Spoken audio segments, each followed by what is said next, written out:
As I am sure many of you remember, at the beginning of the school year, Mr. Grant spoke about Mr. Regalato's idea of paciencia and how it is an important thing to have in mind as we continue to navigate the rocky waters of COVID-19.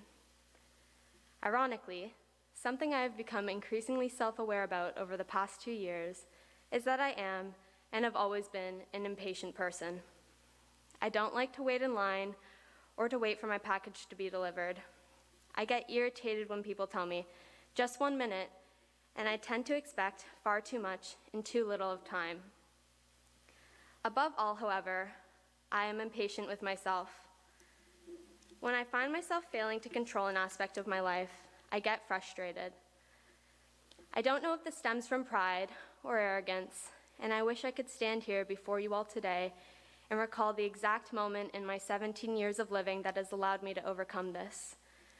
But the truth is, I am still working every day on becoming more patient with myself and the things in life I cannot control.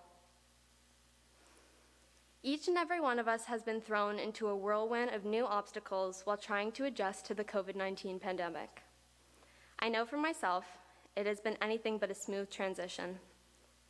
In fact, for what seems like as long as I can remember, I have been rejecting the idea of this pandemic altogether, refusing to believe that this is what life will be like from now on. And even though we are starting to see the light at the end of the tunnel, I still find myself being impatient.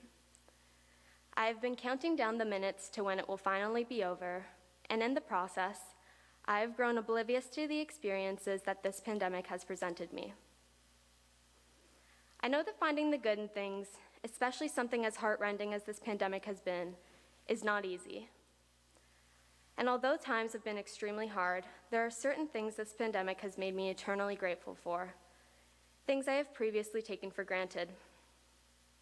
For one moment, I want to ask you all to think of one thing the pandemic has made you grateful for.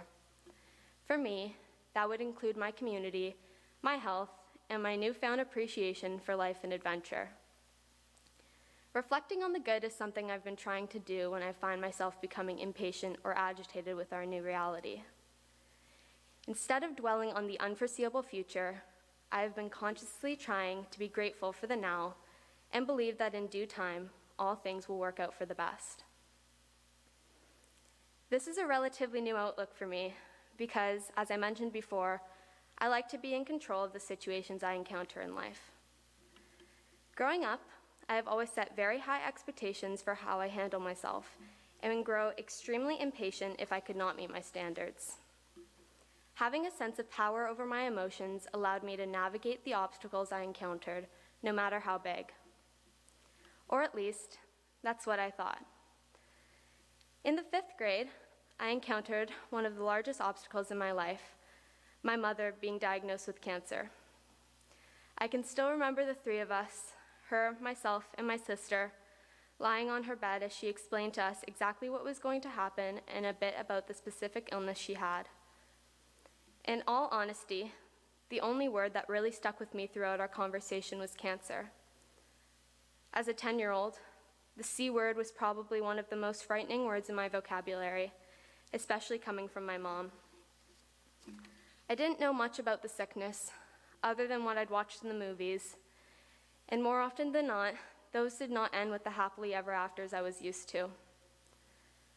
On December 31st of 2017, only a couple hours before the new year, my mom passed away.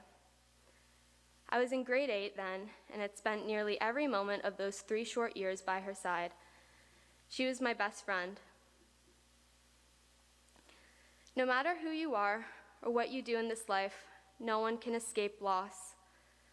Whether it be a loved one, a pet, a relationship, or even a past version of ourselves, throughout our lives, we will all experience grief. We will all lose something that at one time we could not imagine our life without, and it will be one of the hardest things we have to go through. The worst part of it all is that there is no simple fix, and despite how much we may wish it over, we cannot heal overnight. Throughout the past 4 years, I have been struggling with this concept. The sense of control that I longed for was now out of reach. leaving me completely vulnerable to the emotions I felt. They overwhelmed me to the point that all I could wish for was to finally feel normal again. Therefore, I desperately tried to take control of my situation in the only way I knew possible, by sweeping what I was feeling under the rug, allowing life to pile on top, and bury my emotions deep down. But ignoring my grief did not make it go away. It only led me to grow frustrated with myself, wondering why, even after all this time, I could not seem to feel better. If I could go back and tell my younger self one thing, it is that some experiences in life, not even the strongest of us can control. Although grief will never fully leave you, time truly does heal all wounds. Therefore, even though it may be hard, please give yourself time. No one is above sadness, and setting this unrealistic expectation for yourself will do nothing but cause you more pain. Embracing and accepting your emotions, good or bad, does not make you weak. It is actually a sign of great strength. There wasn't a single moment in the past 4 years that I was not surrounded with support. I wanted to take a brief moment to wholeheartedly thank the people in my life who have allowed me to grow into the person I am today. My school community, my loving family, my beyond amazing friends, my sister, my absolute rock. Thank you all so much for your love and support. But most of all, thank you for being patient with me. To my fellow senior twos, I have trouble believing how fast our futures are approaching us. At the end of this year, we will be thrown into a new chapter of our lives. I believe I can speak for all of us when I say the thought of university surfaces many different emotions. It is completely normal to be eager or even anxious for this next big step. However, for the next few months at least, we will all still be here together. Try not to let time escape you in impatience. Take advantage of every single opportunity you are presented, because life is far too short to be constantly awaiting tomorrow. Make the most of your life right now.